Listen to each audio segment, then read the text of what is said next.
All right, so we've got the 79 F250 with the 400 V8. So we got sand down in the intake. So I got to pull the intake off and clean out all the sand, clean out the intake. As you can see, I got the hood off, got the carb off, obviously. So really just try to clear all this out. I really have no idea what I'm doing, but I figured it out along the way. Yeah, let's see how this goes. This is pretty much what it looks like right now. She does run, I know that. Does she run well? I'm not sure, but I'll figure that out. I forgot to record, but I got new gasket in. You can kind of see. Just got the head on. I'm getting the studs or bolts back in, and then carb's gonna need to go on. I did end up pulling the distributor. Got super dusty though.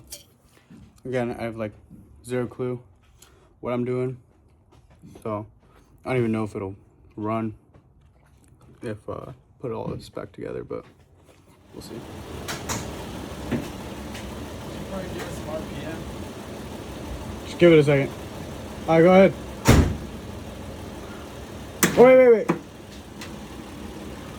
All right, yeah, go ahead. Hold it. All right, just give it a bit. All right, so this is a couple days later. Quick update was that, I got the intake back installed, a new intake gasket.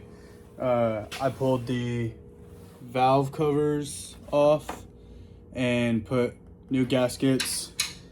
I got the carb mounted back on, and threw the battery in. It has a bad battery, but I hooked up jumper cables to it, got it power. So I found the key, luckily, just the other day. So I tried to start her over, but she wouldn't start. So I pulled apart a spark plug and it was getting spark. So then I pulled the fuel line off the carb, and I just put it into this water bottle, and then I cranked the engine over for a few seconds. I wasn't getting any fuel, so I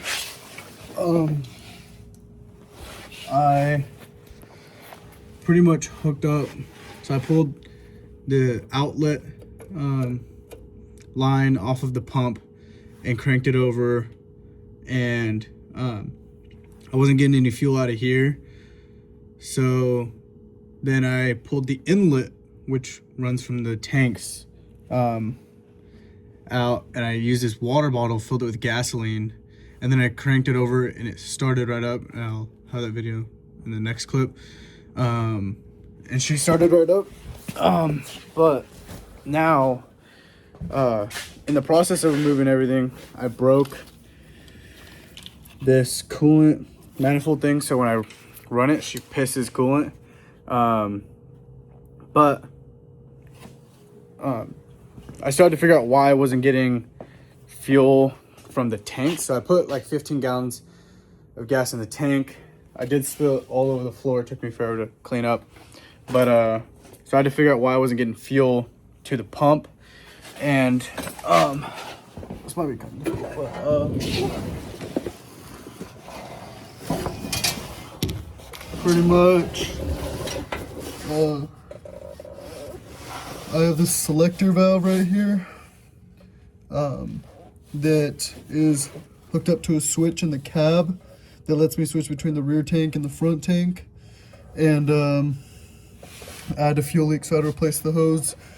And essentially, I'm not getting any gas to the pump, so I'm curious to know if this selector valve is bad, because when they go bad, it won't send any fuel at all. So what I'm gonna try and do is take this fuel line here that goes to the fuel pump and the carb and bypass the selector valve by just hooking it up to this hose that goes to this front tank, because I know I put like 15 gallons of gas in there.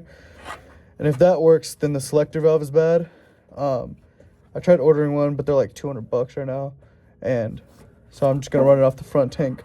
So I just need to hook up to the fuel line right here, bypass this and hook it up to the fuel line over here that connects this front tank. And so that's essentially it for right now. That's the plan. And if that works, then she'll run.